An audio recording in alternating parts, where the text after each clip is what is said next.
Good morning. Last night, I had, I don't know if it was heat, but, I got my first vaccination shot yesterday. I assume that a vaccination shot, they give you the COVID-19, right? So they gave me a shot. I had hot spells. It was like I was hot at one point. Not burning up, but just warm.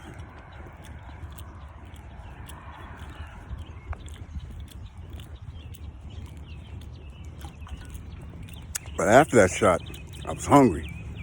I cramped up a couple of times. I'm being real with you.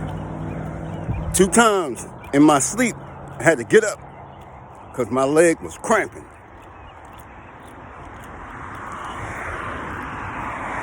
So, that's part of it. But as I woke up this morning, ate half my tuna fish, other half. You gotta see, my problem is I got low cholesterol. So if I don't eat, I can't work out. See, you might look at me because I might be overweight, doing this and that. I gotta have something in my body, some type of fat on me to work out. Gots to. Your heart is a muscle. So if I cramp up, my heart can stop. You feel me? So that's the update on Pfizer.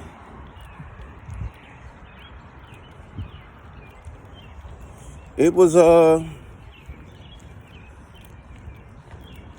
you can feel changes in your body within an hour. I'm not saying bad change, but you can feel the changes in your body in an hour.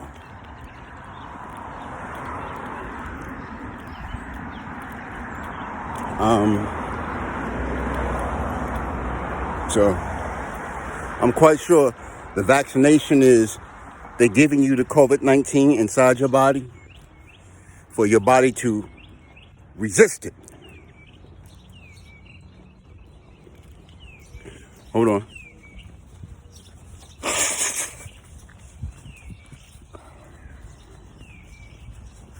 I don't have time. I ain't bring my drugs, so I made coffee today. Dunkin' Donuts coffee. I made that today. Why am I walking so fast for? Excuse me.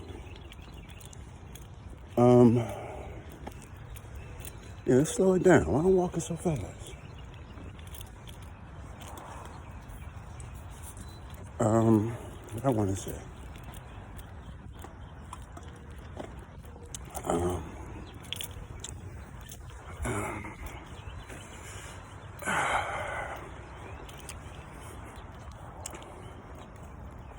I should do the video like this, but I started this way. Alright, so that's one thing.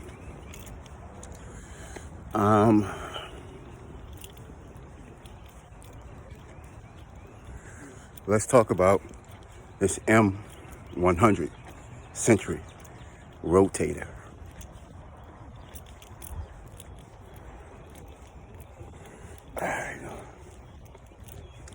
I was my plan was to get a 50-ton.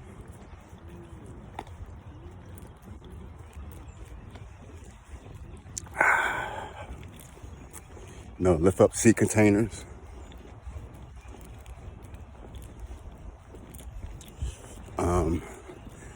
My bag open. That's gross. Yeah, my plan was to get a 50-ton. And use that for equipment recovery. No. Equipment recovery.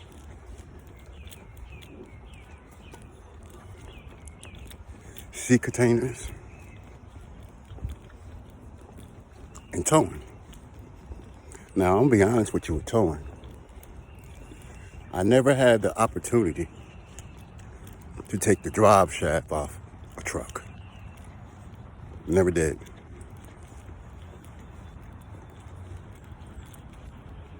So as I'm skeptical, I'm just watching Ron Pat, how he does it. Pepe Towing in LA. How they do it. What's that? That's something on my camera. I'm watching them. I wasn't going to get the 100 because I didn't see how it can tow. But they showed me it can tow. Now, suppose I got my wrecker, my 100 ton. There's a DC contractor or a DMV contractor working in DC. They putting in a building. You know, they drive down the piles so the job don't collapse on the workers. And they have a PC 400 excavator that weighs about maybe 80,000 pounds, I figure, I guess. Right?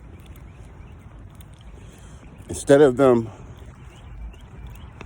calling a crane got it set up. He got to have a rigger. He got to have an operator and some other people. It's cheaper for him to call me. Now, I got to be very careful. I do have construction experience, but just say I have to lift up this excavator out the hole. So I got to back up to the edge of the pile drivers, put down my outriggers, and, you know, slide my boom to the back or to the side, however I can get inside the hole. Now, by me picking that machine up from the back, it's a lot of weight on them outriggers.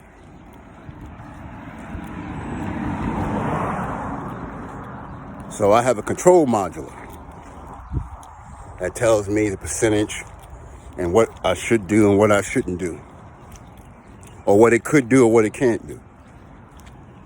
Right? So now, I stretch my boom out, I pull the cables out,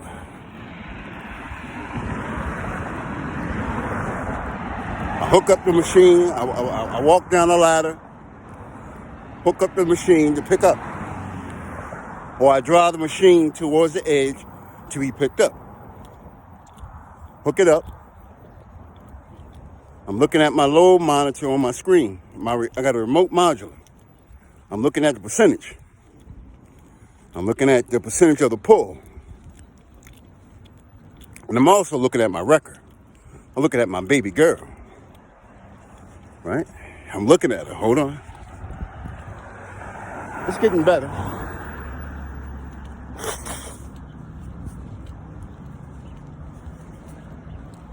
It's getting better, but it's not affecting it's not combating my allergy though.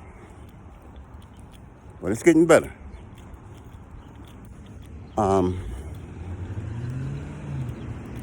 So, as I hook up, it's a percentage telling me the weight of the pull. So now I got 100 ton. I got to hook up all 4 winches to this machine. I hook it up. I'm pulling. Now, the first critical part is the first getting it off the ground. That's the most critical part of a lift. Now, I'm not a crane operator. I don't know about a tower crane, but a crawler crane, right? The most critical point on a lift is taking it off the ground. Because if that machine moves, put it back down. Any type of movement, put it back down. So if it doesn't move, I got my boom out. I'm picking up. My father was a crane operator. You know, he taught me some things. Yeah, he taught me some things. And they get paid by the boom length. Well, I don't know about down here. They get paid by how long the boom is. That's how their rate goes. Now, I don't know about no tower crane. I guess they go by feet. How high you in the air. So, I hook up to the excavator to pick up. Use my control modulator, right? I'm picking up. First, I make everything tight first.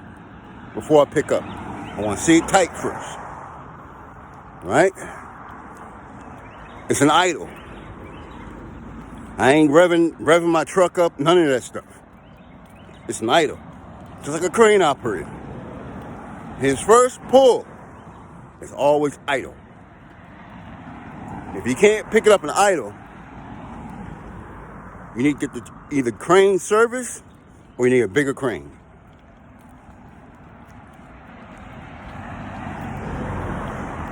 It's supposed to pick up the weight that you're picking up in idle. You have to go to pick up no shipment. Not on the first pull. First pull, you are testing. You ever see a crane operator that sets up and they picking up an air conditioning unit and putting it on top of a building? It's always a slow move. That's his first pull. Okay? So, hook up. I touch my throttle to pick up the machine. If my baby don't move, and if I look at the outriggers, she's not digging, okay, let's go. Let's go, baby girl. She's gonna be called Elephant. She's gonna be called the Elephant. I'm gonna have a picture of her. My elephant is pulling the moon. I'm gonna have my tow truck. She's gonna be pulling the moon. We're gonna be on Earth, and she's pulling it. That's gonna be on the side of my truck. Called Elephant. And my industrial rollback is gonna be called Moose. She's gonna be pulling the North Star, bringing her down to Earth. And my auto transporter gonna be called Horse. She's gonna be pulling the International Space Station back to Earth. Okay? That's the picture I'm gonna have on my truck. So let's go back. Now, I still need training to get in that crane. I may know a little bit of the movement because I asked my father, what do you do? What do you do? My father had to operate the cranes. And when I was in Atlanta, they wanted me to get on the crane. I said, I need training. And I went to New Jersey to get on the crane. This is how they train you. I'm going to go back to what I'm saying. Say, I don't know if you can see that, right? See my shoe? It's a circle around my shoe. I got to pick something up. No matter windy or not windy. Whatever I pick up, got to stay inside that circle. So if I'm turning this way, right? I can't have doing this. I got to counteract the turn. I got to counteract it. I got to do all that. I don't care if it's a bathroom potty to a heavy piece of equipment. I got to counteract it. Now, I'm not talking about the spinning of it. Like, it might spin around in a circle. People on the ground got to control that. I'm talking about swaying. I'm talking about that. That's my job. So if I'm going this way, right? I'm going this way, turn around this way, right? The machine that I'm picking up or the equipment I'm picking up going to be like this. Going to be on a lean. I'm sorry. If I'm going this way, going to be like this. On a lean. So when I come to stop, she's going to go like this. I gotta control that. That's my job. I gotta control that.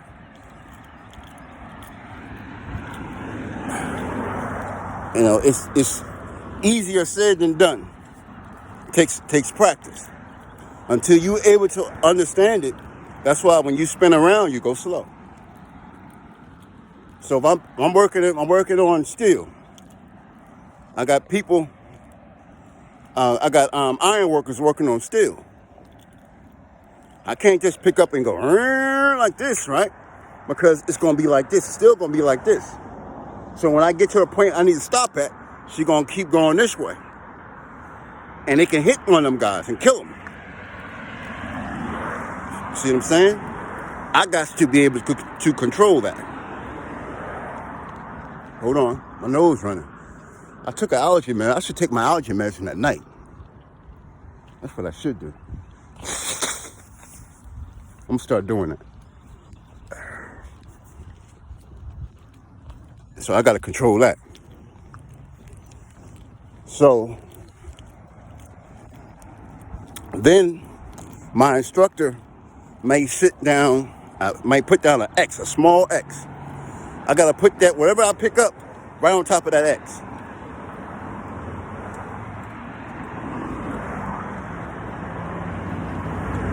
Right on top of that X. If I could put it right on the center, he'll grade me, give me a good grade. But if I'm on the X and I'm halfway off the X, he's going to grade me accordingly. It goes by perfection. It don't go by speed. It goes by perfection. Because that X could be a person. And he's telling you, I want it right here. I want it right here. Not like this. I want it right here. So you have to adjust it.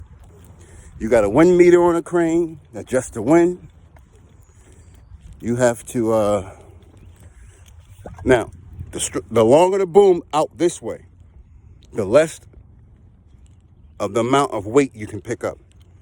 The more you go this way, the better the weight you can pick up. You understand? You need more counterweight to reach long. You need more counterweight to reach like this. You need a lot of counterweight. I don't know the counterweight percentage or ratio to the weight that you're picking up. I don't know that yet. They'll have to teach me that. So if I'm picking up 100 tons, and where I'm sitting at, it got to go maybe 100 feet in. I got to have counterweight to reach my boom out 100 feet. Or, you see the cranes go like this? I might have to do that. I keep the boom on my crane straight. Then I have a attachment that goes like this to reach out for that. Because that's a lot of counterweight that you got to have to send that boom out. The longer you angle that boom towards a 90, the less strength you have in picking up. So say if you got a mechanic truck, right? He got a crane on his truck. It's rated for 12,000 pounds. It's rated for 12,000 pounds like this. But when you do it like this, it might be rated for 3,000 pounds. You understand? That's a lot of tension on the boom.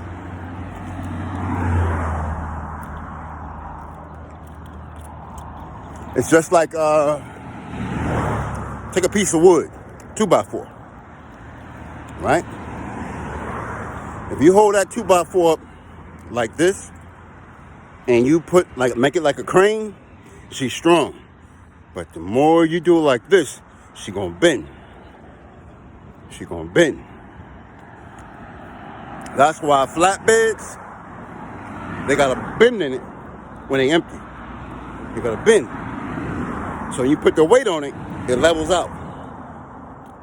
If it was level, empty, should be like this. Should go like this.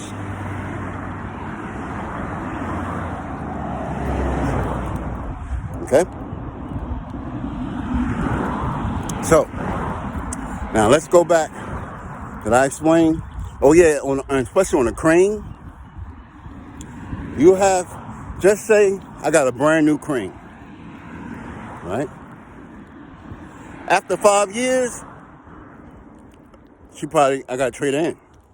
If it lasts 5 years, because it's a lot of tension. You gotta inspect the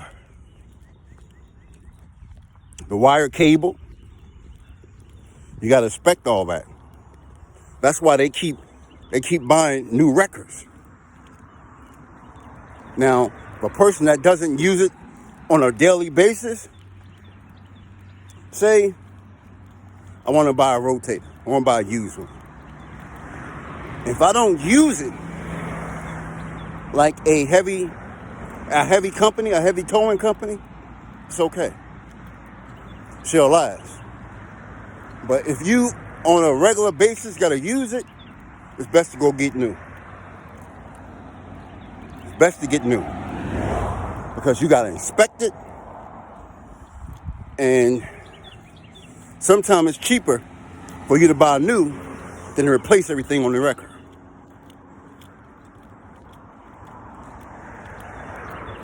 Okay? So that's the reason why I look for new when it comes to a wrecker. Even though I might not use it as much, but I'm going to use it a lot for freight forwarding. That's going to be my most pull. I hope I don't have to rescue people. So I'm hoping there's for freight forwarding. But if I need it for recovery, I got it. Okay?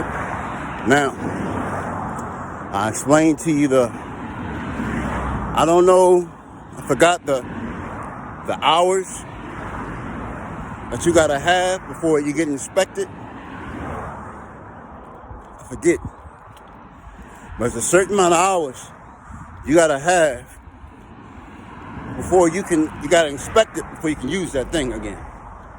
You gotta inspect the cable. Hold on.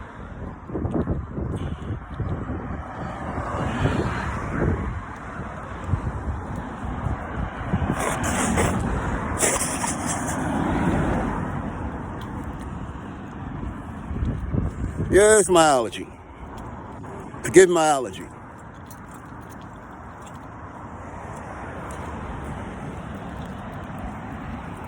Forgive my allergy. Yeah, it's a certain amount of hours you gotta have that you got inspected every year, or twice a year, 3 times a year, however it goes. Now,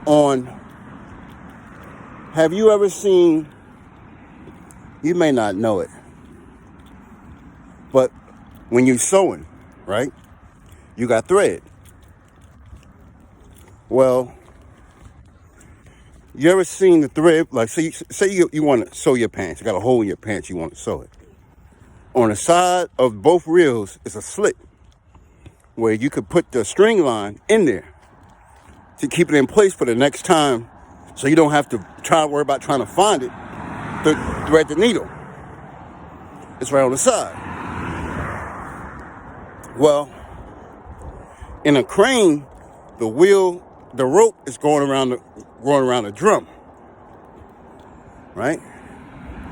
You have to know how much feet of cable you have.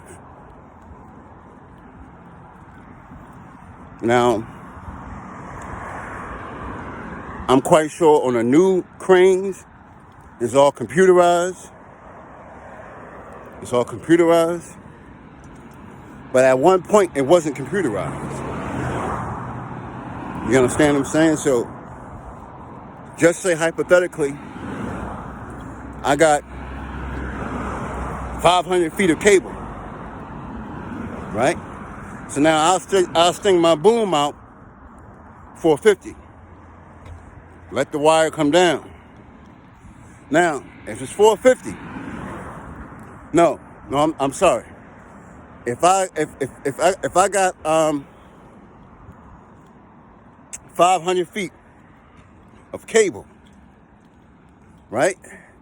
My boom is only 200 feet. I got 200 feet going up, 200 feet coming down. You understand?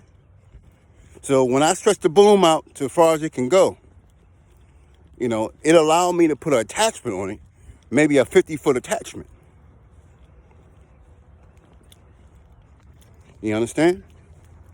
You have to know this. You just can't keep extending the crane if you don't have the cable to go up and come down.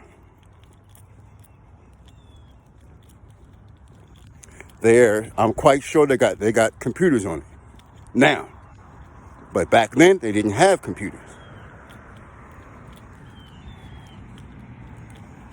See what I'm saying? It's getting warm now. I can take my jacket off. Hold on.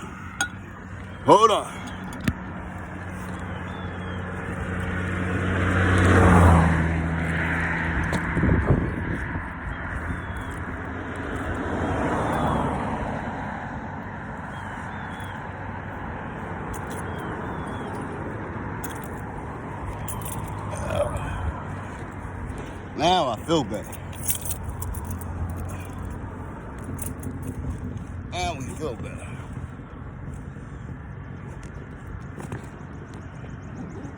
I'm still here with you.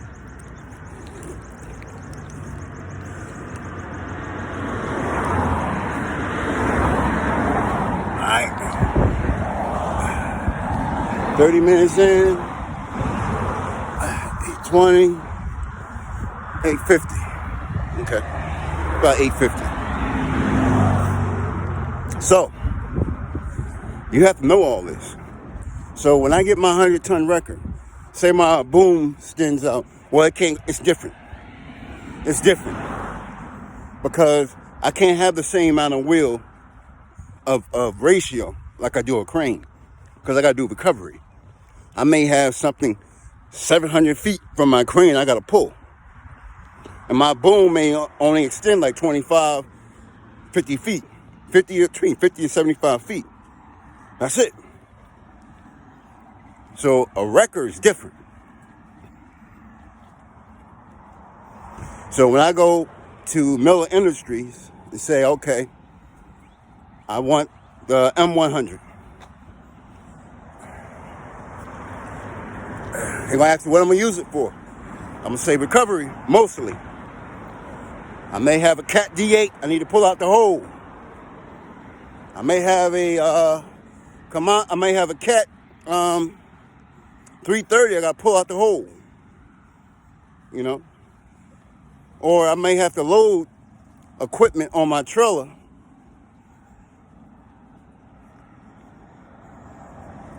because it don't run. That's why they got tow hooks on front of some tractors, so they can put the cable on it and pull it on the trailer. I don't want that. I'd rather have the look than that. I'd rather call a wrecker. That's me. I'd rather call a wrecker than to mess with that. I like my bumper straight, flush. Okay? So now, let's go back. So now I'm hooked up to the excavator. Excavator's in a hole. I'm pulling it out. I got it in idle. If it can't pull in idle, I'm skeptical.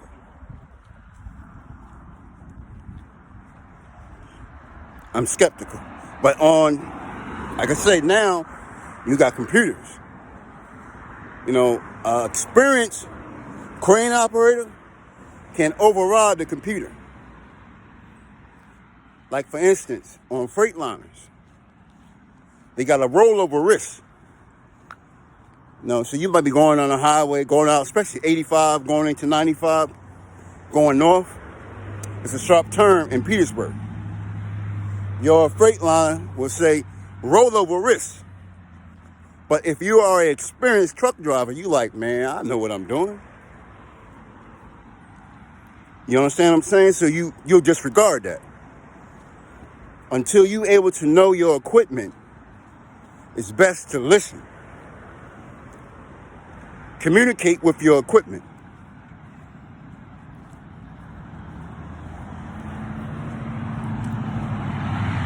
Okay? So my equipment might says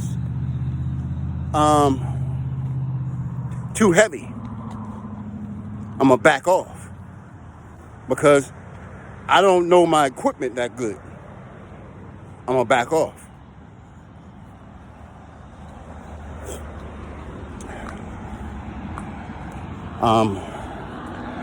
So it's, you ever hear a crane operator, right?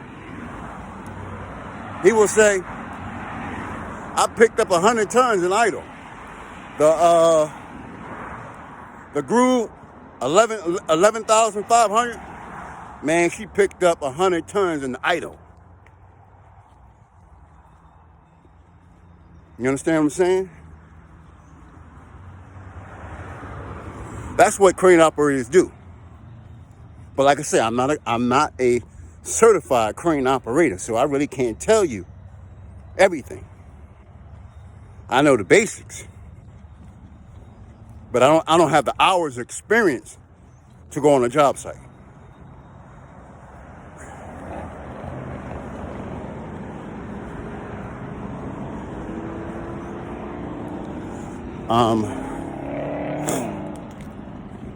We're going to get on that Dodge. I dreamed about Dodge last night. But let me finish. So I'm picking it out the hole.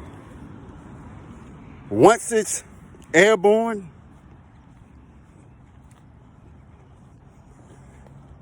the risk gets greater.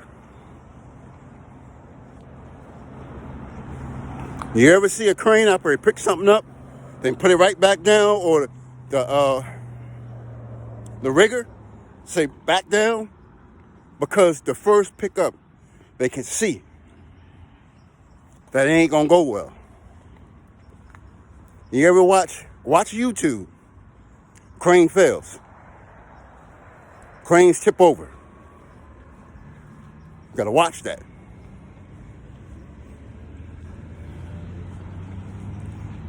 There's one where he's picking up a plane, Dreamliner, right?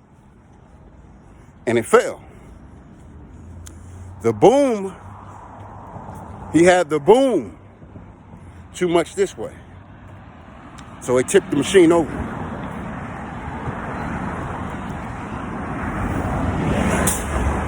He probably didn't listen to the computer, or the computer wasn't working well, and he felt some kind of way that he can do it.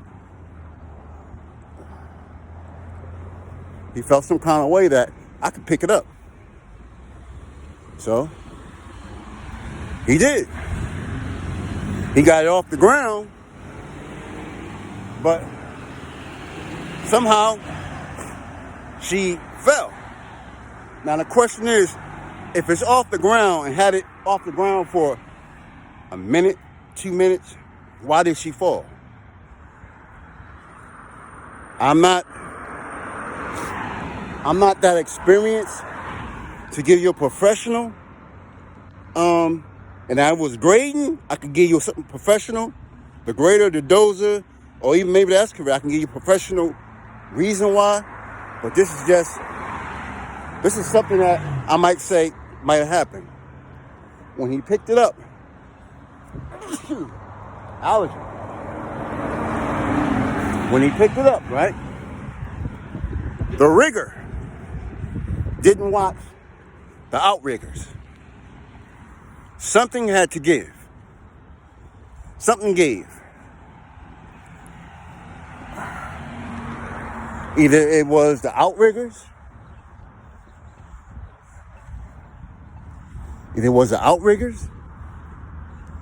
Outriggers sank in the ground, caused the other end to come up, and that what flipped it.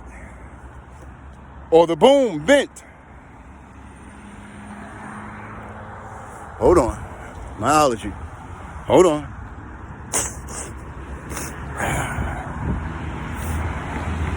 Sorry about that. That grass, brother. That grass tears my allergy up. People say, why don't you just catch the bus? If I catch the bus, it's going to get worse. Because I'm shielding myself from it. I got to get in it. You understand? I got to get in it to get my body used to it. I got to get in it. Just say I'm cutting grass in my house. I got to cut it. I got to get used to it. Got to. Hold on. I got to get used to it. That's the only way that I'm able to cut grass. I can take all the allergy medicine I want. But if I don't get into it, allergy medicine ain't gonna work when I want to cut my grass. I gotta stay in the house. You ever see a person that got allergies that stay in the house? Because they don't go out in it. Yeah, your eyes might hurt, you might get headaches, but you still gotta get in it. Every now and then, you gotta get in it. To get your body used to it. You're not going to heal the allergy, but you're getting used to the allergy. You feel me? This pollen is thick. So, all right, so now, that's the theory of a crane, how it falls. It's the boom bends, because he got more on an angle like this. She buckle, she bends, causes the flip. Or the outriggers sink in the ground. They sink in the ground like this, right? And end comes up. One of the two. Now, if it's anything else, I couldn't tell you. But when OSHA come on the scene and start to investigate, that's what they're going to investigate. The boom first. Then they're going to investigate the ground. Or they might look at the ground first to see if the outriggers gave in. You understand what I'm saying? If the outriggers gave in, now in Jersey, if you're a crane operator, right? Say I'm picking up this big thing right here. This thing big. I'm picking it up. If I pick it up and the crane is about to flip, I gotta direct that weight on me.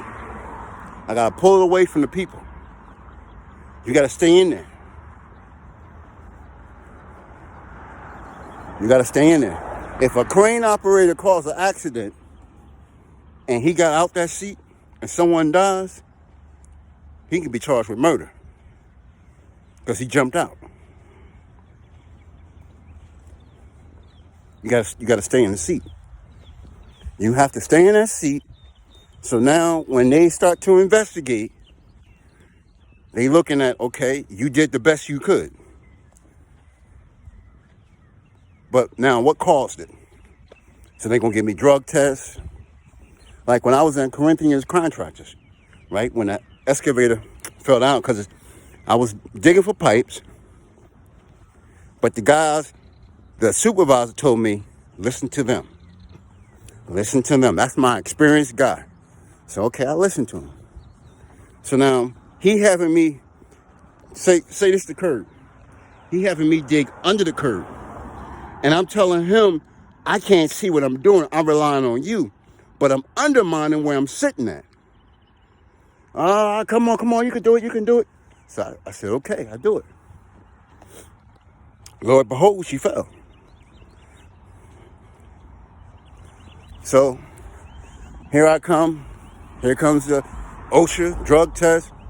Passed the drug test. Asked him what happened. I said, well, I could have saved the machine, but I would have killed the worker. I couldn't turn it. I couldn't turn it to put my bucket down to stop me from going down. When I thought they going down, I seen my bucket and I seen his head. So I had to turn the bucket away from him to ride it out.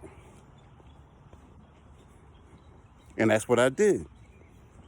If I would have saved the machine, he would have been dead because I would have swiped him out to come around to save myself. I couldn't do it. So they gave me a drug test and told me to go back.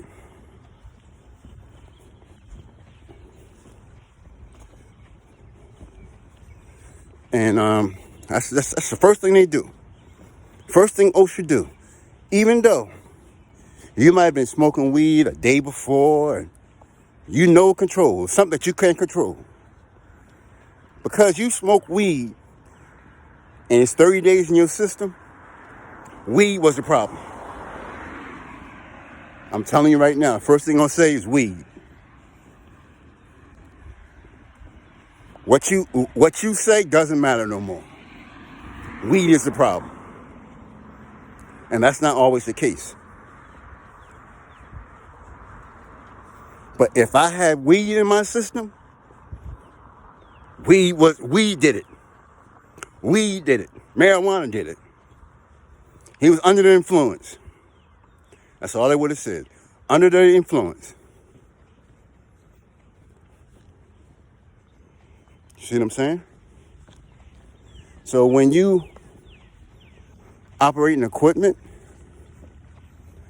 I'm not saying don't smoke weed, and I'm saying smoke weed. But you got to be more careful when you're smoking weed. You can't take risks. Now you can smoke weed, and I don't smoke weed. I could take a better of a risk than you could. Because something go down, and if I break the machine or something, they're going to overlook it. As long as it's not malfunction or deliberately. You understand? But they're going to throw the book at you. Even though Virginia done passed that law for recreational marijuana, I will be cautious. I will be extremely cautious. Having marijuana in my system, driving a commercial vehicle, or driving heavy equipment, I will be very cautious. See now, with me, if I'm smoking weed, I'm cautious because you're looking at me. I know that anything happen, first thing you're gonna say is weed. So now, I'm dotting every I and crossing every T. That's why I say, people say weed, this and that. Weed enhances me. If I was to smoke weed and I'm doing business, I'm gonna be good in business because it gives me enhance. It enhances me. I'm looking at every option. I'm looking at everything. Because if I do something wrong, first thing you're gonna say is weed. You understand what I'm saying? So that's why I will say weed helps me. It helps me. Now, if I smoke weed, I might get munchies, but I'm more drinking water and eating healthy. When I was smoking weed, I was never big. Never big. I was like 183, 188, because I always ate, but I always ate fruit. Because that's what I used to do. Because because you don't smoke, you taste food better. You can taste food better, and it makes you giving you a craving. So if Maryland passed that law, I'm gonna go back. But if Maryland passed a law for weed, I will have to see what they passed the law on. They passed recreation. How much weed can I have in my system? Or how much weed can I have inside the truck? There are some people that's gonna make it bad. Some people cannot smoke weed and drive. I could do everything that you do and smoke weed. And I'll be better smoking weed than not smoking weed. I'm telling you that right now. Anything I do, I'm 3 times better smoking when I'm smoking weed. Anything I do. So if, just say I'm a business owner, right? I park the truck for a month. That's recreational weed. I go smoke weed. I don't got, even though I'm not in the truck, I smoke weed. I'm in the office. I'm going to have it down pat. I'm going to have it down pat. And I'm not going to be eating everything I see. I'm going to be drinking a lot of water. Be drinking water. I might eat oatmeal. I might eat fruit. That's it. But I'm drinking tons of water. When I don't smoke weed, you can taste food better. A person that don't smoke will gain weight because they can taste the food better.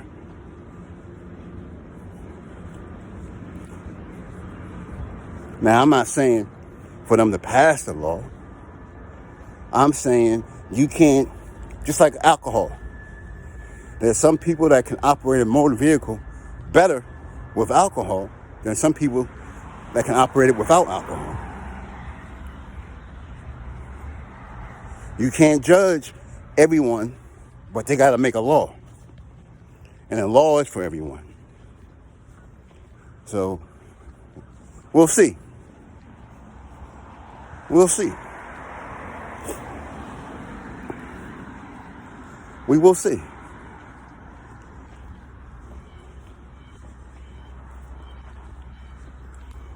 We will see. But I'm telling you, I'm much better. If I was in politics and I was a president, right? I got all these issues going on my desk. Let me smoke some weed. I have all them issues solved. Because I know that you are looking at, if I fail, you're going to blame the weed. You understand? So if I'm driving trucks and I'm smoking weed and something go wrong, you're going to blame the weed. So I'm better. You understand? I'm better. Hold on. Now, do you understand? I'm not taking the same risk when I'm not smoking weed. When I'm not smoking weed, I'm reckless. I'm reckless. Because I'm clean. I don't care if I do have accidents. I'm clean. Drug test me. You understand the difference? Drug test me. I'm clean. I'm going to take risks. But if I'm smoking weed, you're going to blame anything I do wrong on the weed. That's what makes me better.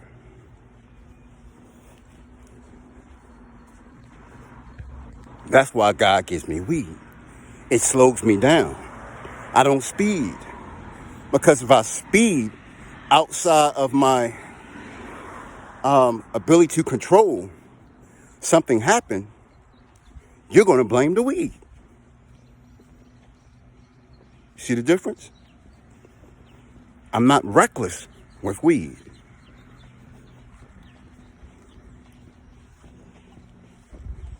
Okay? Now I'm getting off that. We're back on the excavator. I picked the excavator up. I'm halfway in the air. She's spinning. Even though I might got a rope tied onto it, so people on the ground, they trying to combat this, the turning, like this, like going like this. They trying to compact that. I can't stop that. That's out of my control. But swaying, I can do that. I got that. So I'm halfway up. My rigger. Well, it ain't my rigger, it's me, because now I got a remote control. Right? I got remote control. So now I'm standing away from my truck. That's the reason an auto transport open. I want that same type of remote. I can stand away and see the whole thing. I know what's being affected and what's not being affected. Even in the enclosed, right? I got remote control. I can see what's going on. See what I'm saying? See that right there? I dreamed of that. I had that, and I had a Peterbilt. I had a wide track. Black. But if I get one of those, I want the same color my tractor. My tractor going to be monster green. All of them. I want all my tractors monster green. And trailers.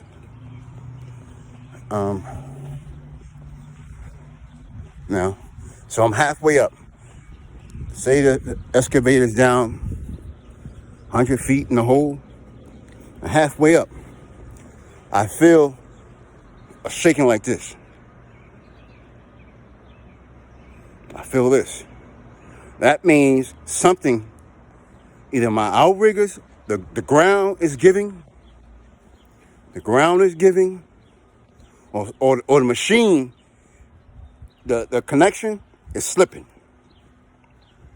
So it's giving me a rocking feeling, right? Just like a grader operator. Say you're on a dozer, right? And I'm grading, right? As long as I'm like this, but if I feel this, I got to adjust the blade. I can't see the blade, but I'm adjusting it. So I feel this. I'm adjusting the blade. I'm adjusting the blade. As soon as I feel that, right? After I feel this right here, on the next 5 feet, I shouldn't feel that no more because I done adjust the blade.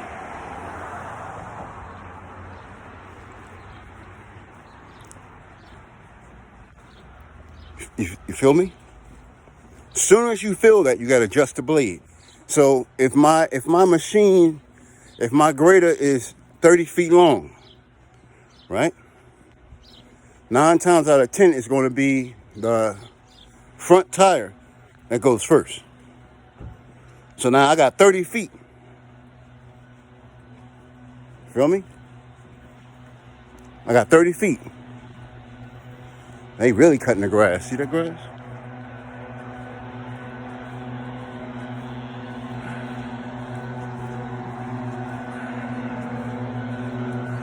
But we gonna do it. I gotta get used to it. I gotta get used to it. That's the only way. I could be at my house and cut my grass.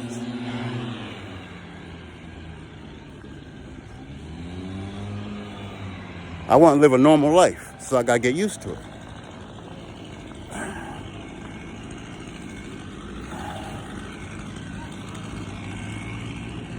So once I feel that in the crane, right? Like I said, I'm not experienced. But now if I'm halfway up in the air, I'm scared. Because now I can't see it because it's in the hole. But if I got a record, I'm on the edge looking at it and looking at my machine. Every time that machine makes a move, I'm looking at my record. Trying to find out what's going on. Ron Pat showed me a trick. If you have a tow hook on front, you take your tow hook and you hook it to another wrecker, or you hook it to a tree, and that tree will support more support. So if my wrecker is moving, that tree will help me stop from moving. Understand? So that's why you gotta have, I will say,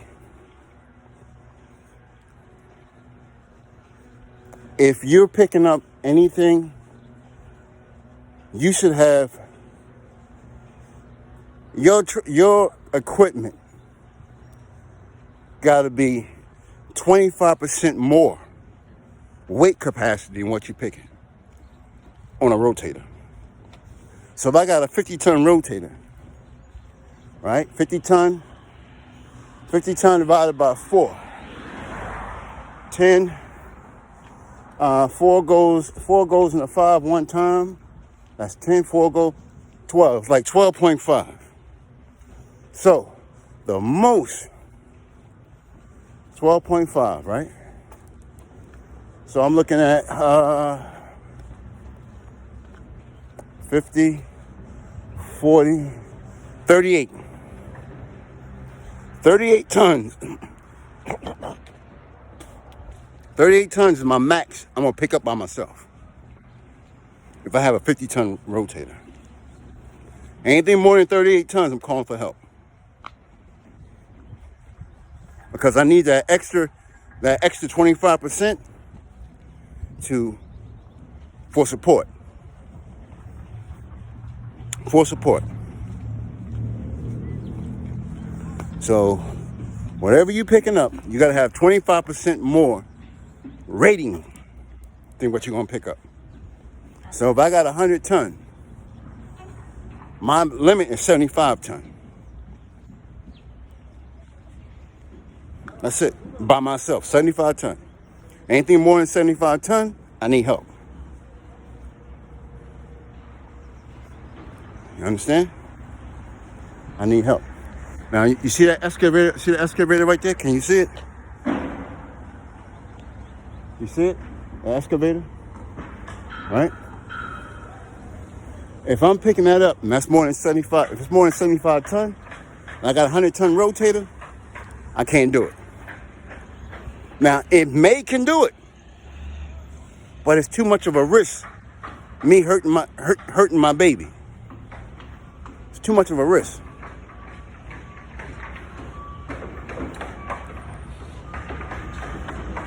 Too much of a risk. It's too much of me damaging my truck. So now I got 100 ton. I probably don't have no equipment more than 75,000 pounds because I got a 65 ton low boy.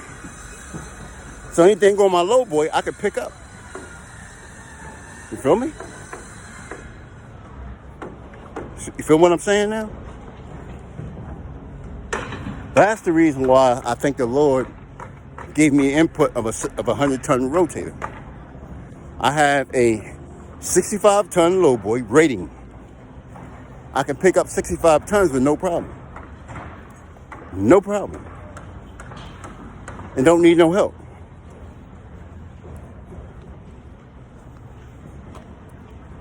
Okay?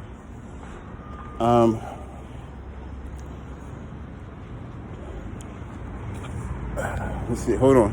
Nose running one more time.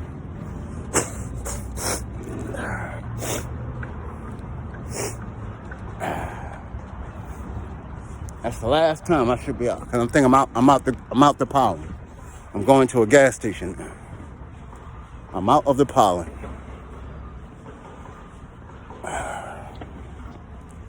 Alright? So that's the reason why I want 100 ton. Oh, I didn't explain to you when I'm picking up halfway and I come to a problem. Now, in a crane, and I'm halfway, right? I can't see the outside of my tracks. I can see one side. I can't see the other side. That's my rigger's job. That's my rigger. Or the oiler. You know, a crane has an oiler too. That's his job. He's telling me, whoa, whoa, whoa, whoa, whoa, whoa. I'm halfway, I got 100 tons in the air, halfway up off the ground. And he's saying, whoa, whoa, whoa, whoa. Now I'm panicking, right? I can't lose my composure. I can't lose my composure. So now I'm looking like, what's my options? What's my options? Where am I going to dump this if I have to dump it? Where I got to dump it at? So I'm looking around. Every time you pick up, you got to have options. If I drop this, where am I going to drop it at? You feel me? That's what you got to have options. And in construction, you got to have options. So in my record, I really don't have no options. I'm coming out the hole. I don't have no options. Either I gotta free spool and drop it, right? Drop it. Damage the product, or go through it.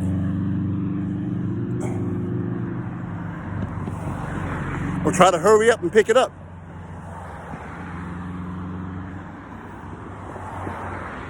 I'm going to have stuff there to train me. Well, God going to train me.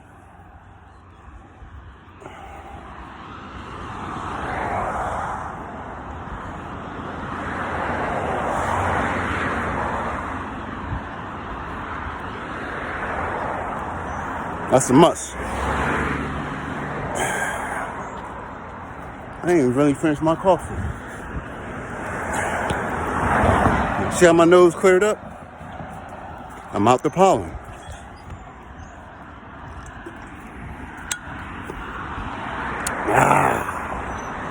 Good coffee. Dunkin' Donuts got some good coffee.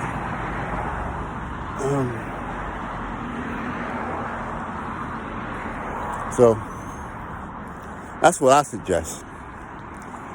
You know, if my towing company, I'm going to go to the junkyard and buy trash products and have the guys practice.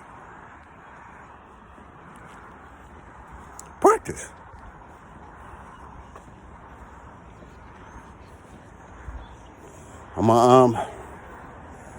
If I have no utilities in the ground, dig maybe a 50-foot pit, put machines inside the hole, old machines, pick it up.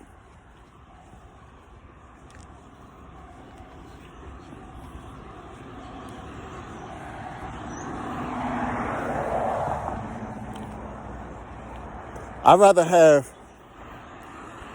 rather teach you the worst way, the worst scenario, than just teach you the basics.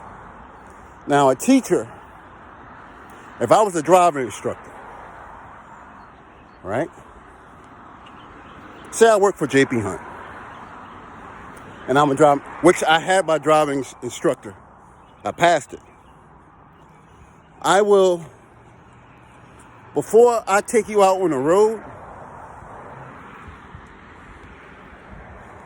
I'm teaching you what you need to know on a trailer. Say hypothetically, driving. You have a count that freeloads, right?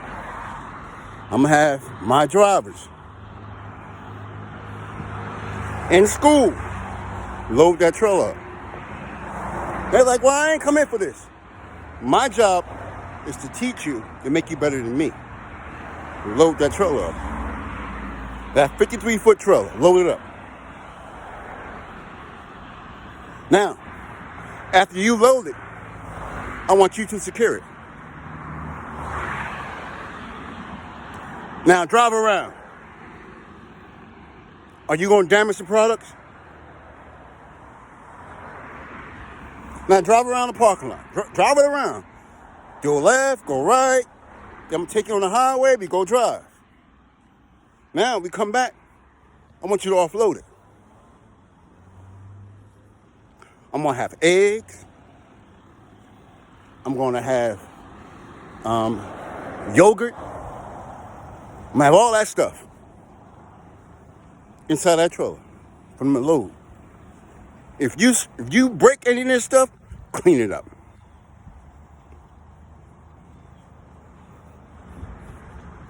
Now I'm teaching you, when you're on the road driving it, if you got to unload it, you're going to drive a little better. Because now you know what you got to do. I'm not just going to teach you how to shift that truck. I'm going to teach you the worst scenario. I'm going to put stuff in there that when it breaks, it causes a mess. So now when you go around trying to beat that light, clean up. Some not going to like me. But it's my job. It's not for you to like me.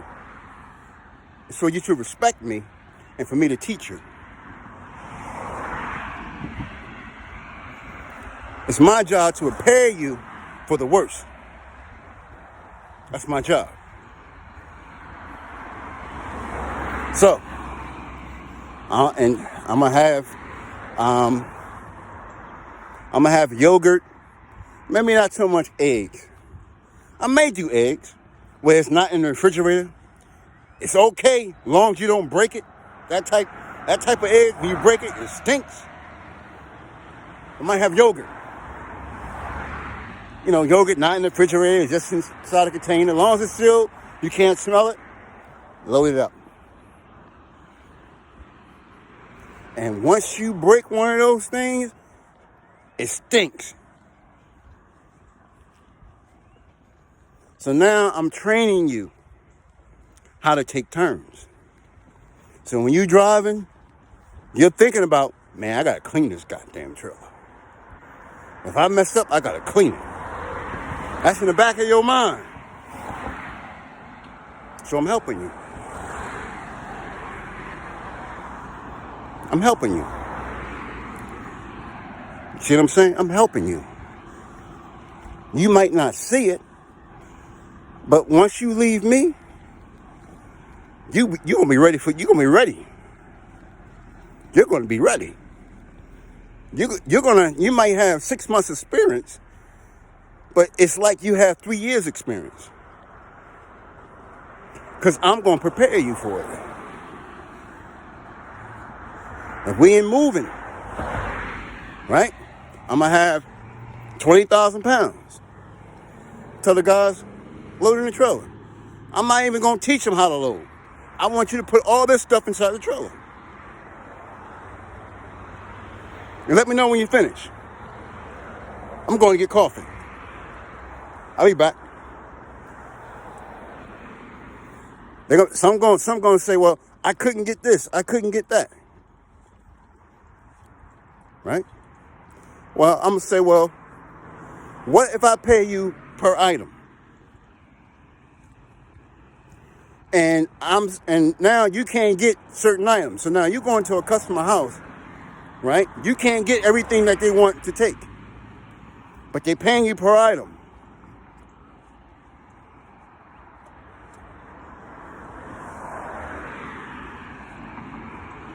And now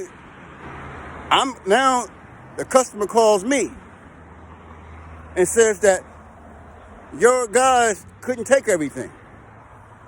I'm looking at the pictures of what they was going. I'm saying, what happened? They just couldn't fit. Now, what if you get some do this. Some operation manager will say reload it. I'm telling you right now. A good operation manager will say reload it. Take it out and load it again. If he have love for the business, he gonna say take it out and load it again. Now, if you got an operation manager that just want a paycheck, oh man, don't worry about it. We'll send another truck. You understand what I'm saying? Because your operation manager sent a sales rep to that location. That sales rep got some type of moving experience, and he knows how much can go. So now you get a call back saying it can't fit. You're making a sales rep look bad. You're making front office look bad. And the first thing drivers do talk about, man, front office don't know what they're doing. In some cases, you're right. But if he's good at his craft, when he go visit that customer, he's sending the right equipment there to get it done. And the right operation manager is going to tell you unload that truck and load it again. I'm telling you right now. Especially on a local move. On a long distance move, an owner-operator, the more he take, the more money he make. Once he starts seeing you mess up, take that tear down. Take that tear down. Do that tear again. Because you're messing up. You feel me? It's not like I'm not going to communicate with you hard, but I'm going to teach you hard. Because I want you to have the experience of somebody that have 2 years in the business and you only been with me for 3 months. So if you decide to be around some experienced truck drivers, they said, man, how long you been driving? 3 months. Man, you don't know the business yet. Bullshit. You should been around my teacher. He taught me everything. What he taught you? Here it is. They're going to fall back and see what you know. You're going to shit on them. Because I taught you. You're going to shit on them. Because you're going to know how to load it. You're going to know how to take a turn because you're going to think about, I got to clean this shit up. I'm tired of cleaning up this nasty-ass yogurt. I'm tired of cleaning up 2-year-old ice cream. I'm tired of cleaning that shit up. You're not going to like me in the first beginning, but you're going to love me as you get older in the business. You're going to appreciate me. You might even send me a card saying, thank you. Because I'm going to teach you well. When it comes to loading that trailer, I'm going to, in my warehouse, I'm going to have, either I'm going to build it, I'm going to build like a studio apartment. Or I might tell a builder to do it, like a studio apartment. Doors and all that. I'm going to have furniture inside of it. Get that stuff out that house. And load the truck up. Load it up. I don't know. Hey, bro. If I'm teaching you, that means you want me to show you? I did it already. Experience it first. Go out there. Pick it up, take it out that house, and put it on the truck. And load everything. Load the boxes, pack the furniture, do all that. I'm going to get me a coffee. I'll be back.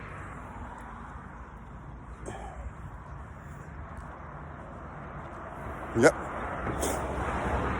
Yes, sir. I'm not going to show you anything. I'm just going to tell you, go do it. I want to see what common sense you have.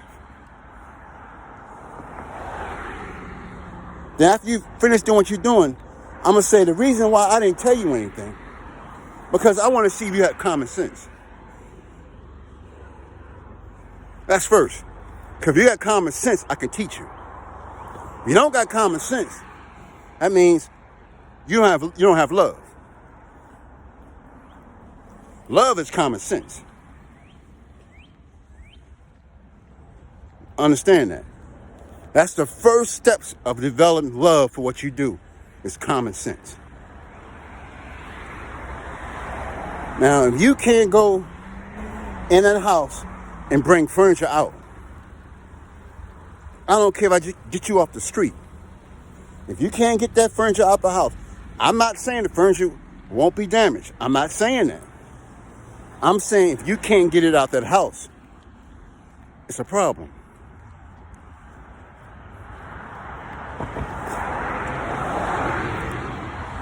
That's all I'm saying.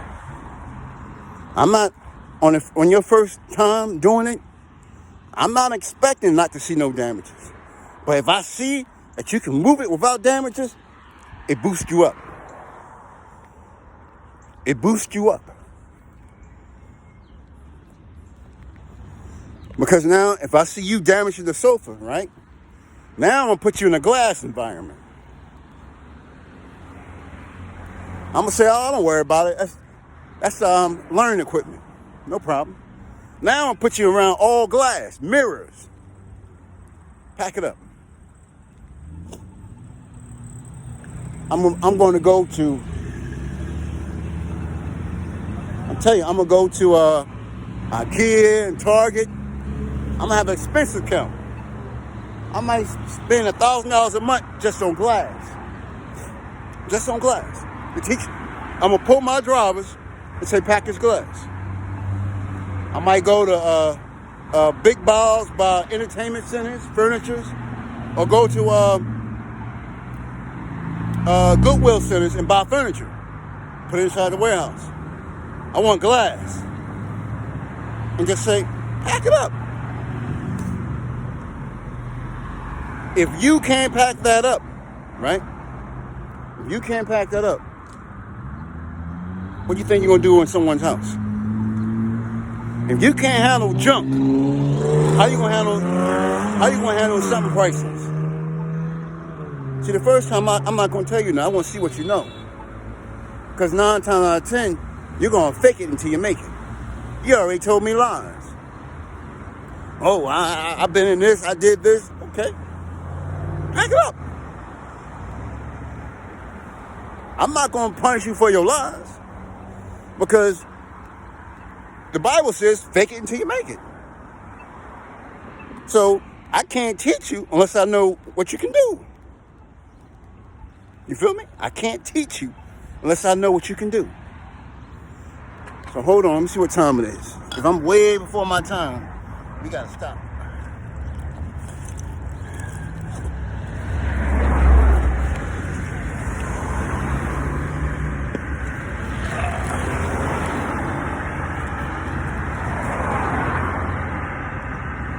I'm waiting for my time. We gotta stop McDonald's. Now you feel me? I'm gonna have you. I want to see what you can do first. I'm not gonna. And once I looked at your resume, I got your resume because I see what you can do to get inside my building. That resume is not gonna keep you inside that building. You feel me? Your resume is not gonna keep you with my company. It's what you can do that's gonna keep you inside the company. How you doing, sir? Yeah, thank you. You feel me? Fake it until you make it.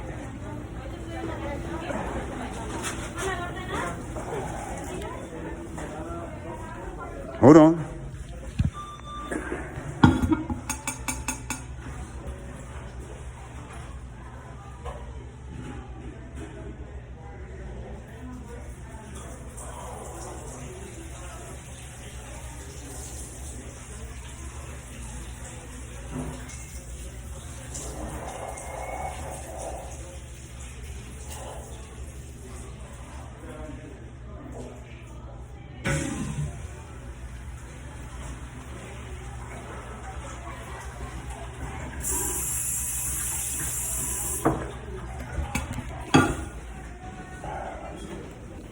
Now, you might say, I got 20 years experience in moving.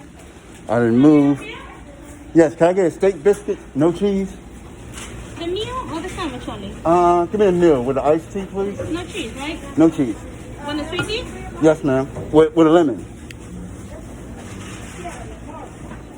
Lemon? Yes, ma'am. 638. Yes, ma'am. This one? Yes.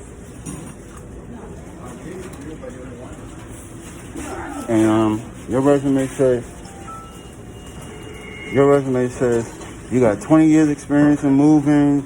You moved President Obama. Thank you. You moved President Obama. Thank you, ma'am. You moved President Obama, Michelle Obama. You moved their daughter. You did all this. I said, okay. I got you in the door. I can't hate on you for getting inside the door. Because the Bible says fake it until you make it. You feel me? It says fake it until you make it. So now I'm gonna have the troll, some furniture there, all right? And then I see what you can't do. I'm not gonna punish you for faking it till you make it. But what you do from now on is what's gonna keep you inside being a part of my business. I don't care what your resume says. You can lie all day you want. It got you in the door. It got you in the door with my wife. It's not gonna keep you with me. You feel me? I don't care what you put on. I don't care what lies you tell. I don't care what your resume say. It got you in the door. Now, what you gonna do when you get in the door? Feel me? So I'm gonna buy stuff. I'm gonna go to Goodwill, buy furniture. I'm gonna go get glass, stuff like that, and say pack it.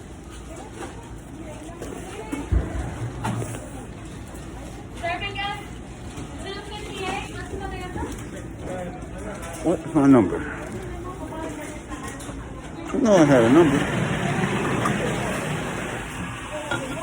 Hold on. I know I had a number. What do I do with my number? Did I put it in here?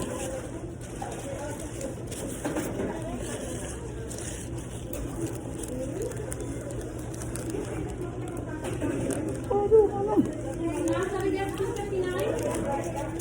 Steak biscuit? A steak biscuit? Steak biscuit? Thank you. Yes. Yes, ma'am. No tea? Yes, ma'am. Here we go. Thank you. Yes, ma'am. Take care. You too.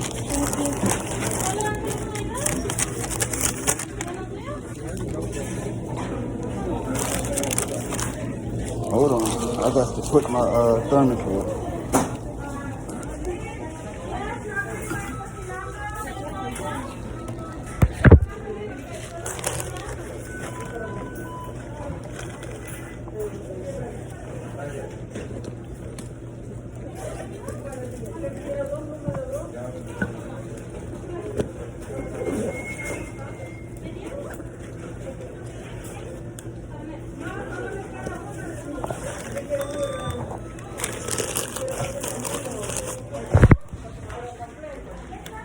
Now, you feel me?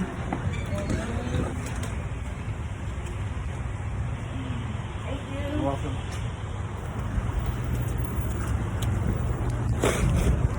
Hold on. So, I don't hate on no one for selling themselves. Because the Bible says, fake it until you make it. If you do all that on a resume, that means you're determined to get success. You're determined. All right? Hold on. Hold on.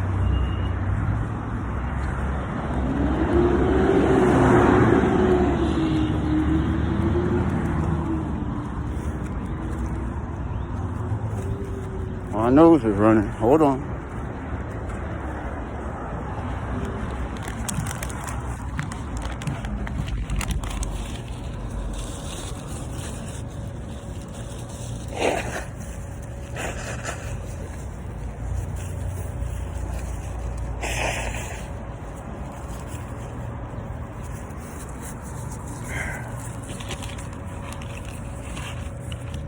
All right, so yeah, I don't hate. That's one thing I have learned. Now, I'm not saying that I fake it until I make it.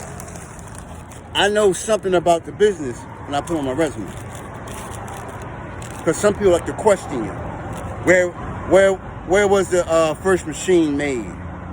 I'm a construction worker, right? I'm an operator. I'm a good operator. So he want to know who made the first equipment. Who made the first grader? Who made the first dozer? These questions that they're going to ask. And I had a job, I asked the questions.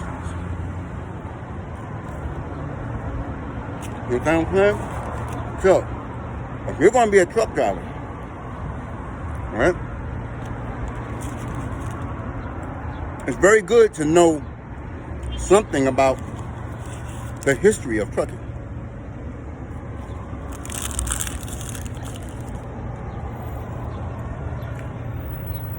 Man, real with you.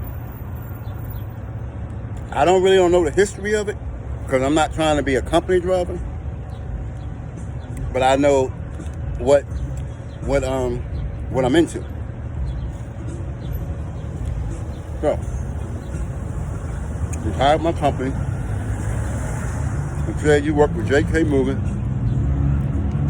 You moved President Obama. You once in the White House. You got government clearance, but it expired. Put this on your resume. You know, I moved President Obama. I moved him in D.C. I moved Malika Obama. I moved all them. I moved her to school. Okay, no problem. That's good. Because now you're telling me you're determined to get success. I'm not hiring you for your resume. I'm hiring you for your determination. Okay? Now your wife tells you, go in the warehouse. I happen to be in the warehouse. So I see a new face. I'm going to say, well, see that over there, right? We got a house we built inside the warehouse. And there's furniture inside.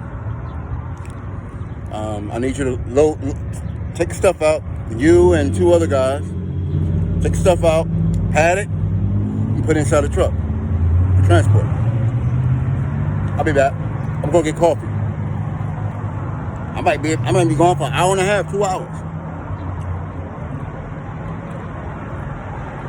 Now, right? You might load it up to everything, right? So now, I'm saying, for you, on local, you might want to do a little bit faster, but on long distance, we don't do speed. We don't do speed. I'll tell you that right now. So if I've been going 2 hours, and you done did 7,000 pounds, I'm going to say, okay, you good for local, right? But long distance, if I came back and still see you working, I ain't going to say, I'm going to say, okay, you taking your time. I'd rather see you take your time on long distance and complete the job. It's hard to take a local and put them on long distance. On long distance, man, we walk slow. You know, we got a limp when we walk. We walk slow. We talk slow. Everything is slow. Because we don't want to damage the furniture. On local, everything is a little bit fast-paced. Because the customer is paying you by the hour.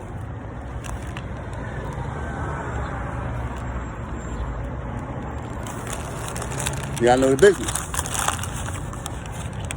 Because I know the business, I'm not going to teach you because you already said you already know. So I can't teach you until I find out what you don't know.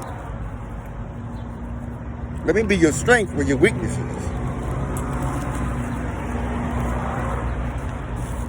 Okay. Once my wife sends you to me, either you're going to hate me or love me. I don't yell. I don't defrag your name. I don't do none of that. I don't do none of that. But my teaching is hard.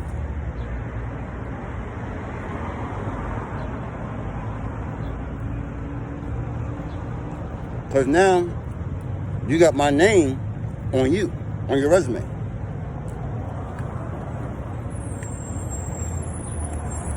I got love for the business. So when you go with someone else, another company, let's say you work local, but I didn't have no long distance for you. And you saying you want to do long distance. And you say, okay, I got an offer for long distance. I'm saying, well, I done taught you everything that you need to know. Stay humble. I'll give you an excellent report. Stay humble. Act like you don't know. Because if you go on there and think like you know something, the one that's above you is going to be intimidated by you. Because you got my name on you. Act like, you know, I was with NJR Trucking Warehouse. I was a local mover. I didn't like how things was operating, so I left. And, the owner, he's real cool. He understands where I was coming from, and he recommended me to you. So that's why I'm here. And stay humble. Stay humble. So now I'm going to put you in a warehouse. Only shine when it's dark. Long as it's light, stay dark.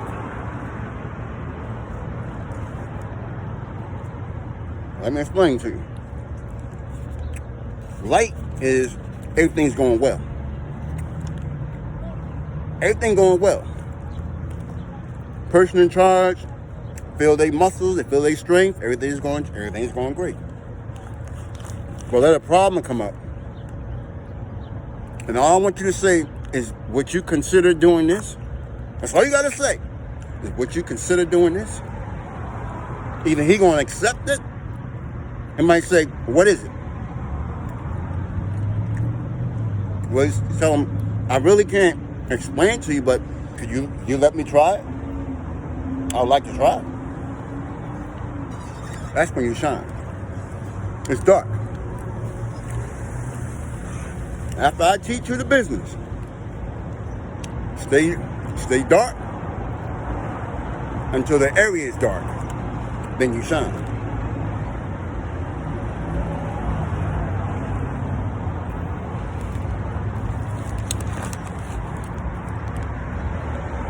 And once you leave me, there won't be no place that you can't go and get a job.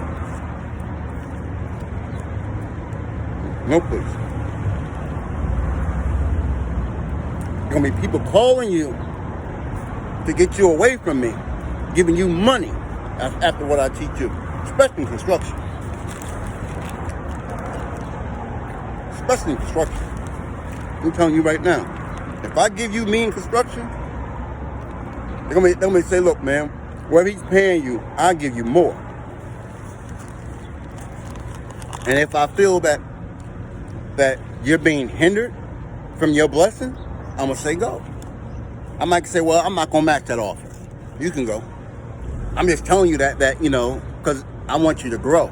I'm not gonna say, well, congratulations. No, I want you to feel that it's time to leave. And then I'm gonna say, what company you going to? I'm gonna call him and say, you got a good goddamn worker. You better take care of him. You better take care of him. That's exactly what I want to say. You better take care of him. If you take care of him, I guarantee you'll be on the top of your brand in your circle. If you take care of him. He's ready. He's ready for ownership.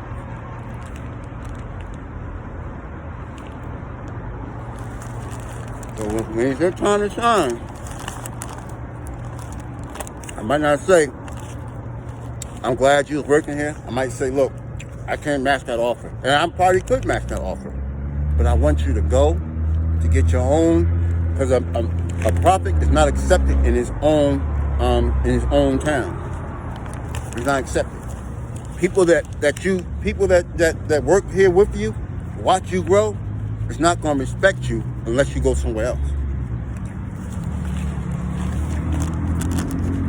So I'm going to tell you, bro, I can't match that offer. But if I feel that you're not ready, I'm going to say, well, here's some more money. Let me give you a little bit more experience first. Here's the money. Because you coming at me because you want more money. Here's the money. I pay you more money an hour. I need to give you a little bit more experience before you have your own company.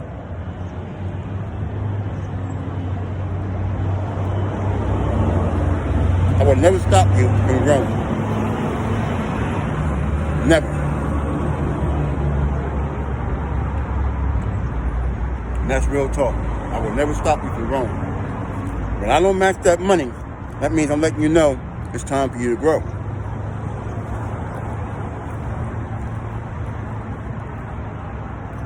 I got a basketball team. You're a free agent now. You gotta go. Go get that money.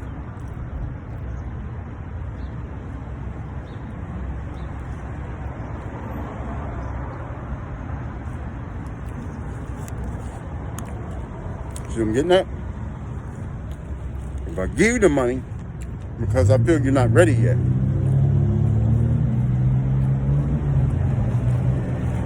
because the only reason that you're coming to me, you went to another company because you want more money. I give you more money. But in your eyes, you think that I need you. I'm telling you that you're not ready yet. Because if you're ready yet, I'm not going to stop you from going.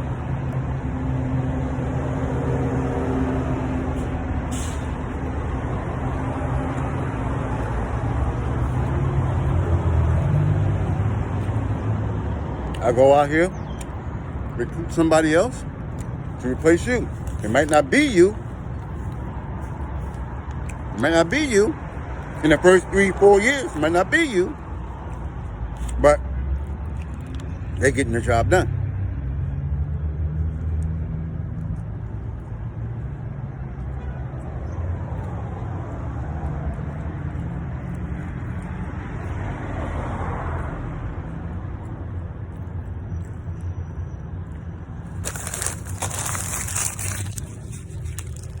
Feel me? So, I don't hate. I don't hate on no one. Your resume is just to get you in the door. For me to know who you are, the representative of what you represent. Fake it until you make it.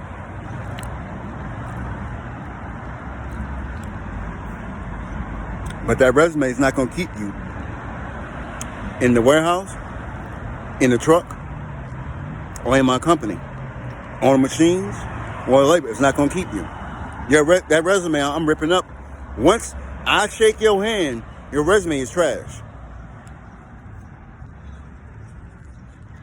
I'm not looking at what you did, what you didn't, what you can operate. I'm saying you're a new employee. You can't operate anything. I'm ripping your resume up. Resume don't mean nothing to me no more. Because you met me personally. You in the company. Now what you gonna do to stay in the company?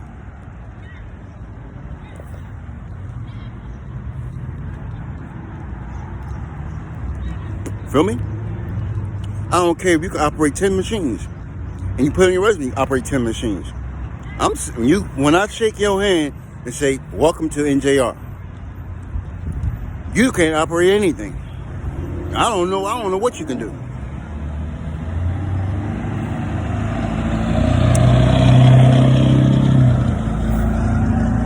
I'm gonna say, okay. Over there, I got 1800 square area. Go grade it. I'll be back. Because you can't do it doesn't mean that I'm gonna punish you because you can't do it. I want to see what you can do.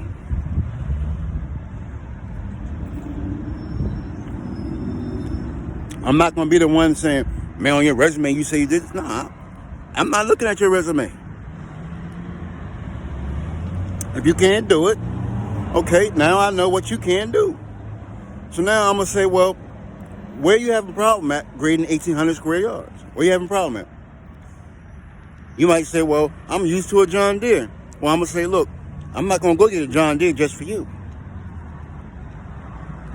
I'm not gonna go buy a John Deere dozer just for you. So how can you improve on what you just did? I'm gonna ask you, what can you do to improve what you just did? Well, you might say, well, I don't know. It's gonna take time. And I'm gonna honor that. Well, I'm gonna say, okay, through my experience, okay, what is the first thing that you have done? I didn't watch you, but what did you do first when you went over there? What did you do first? I started grading. Nah. Why did you level? Did you level the whole area off first? Because you really can't see what's going on until you get a level. Level it off first. By you leveling it off, you're getting a feel for the machine. Level it off, then now grade it. Because I'm not going to buy a John Deere just for you. I'm not even going to go to a John Deere dealership just for you. I don't care who you are. I'm not going there just for you.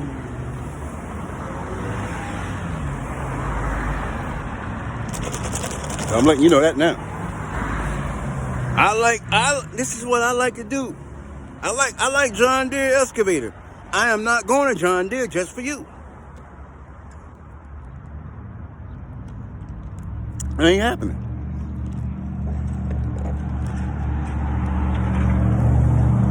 And I'm not going to let you think that you're that important.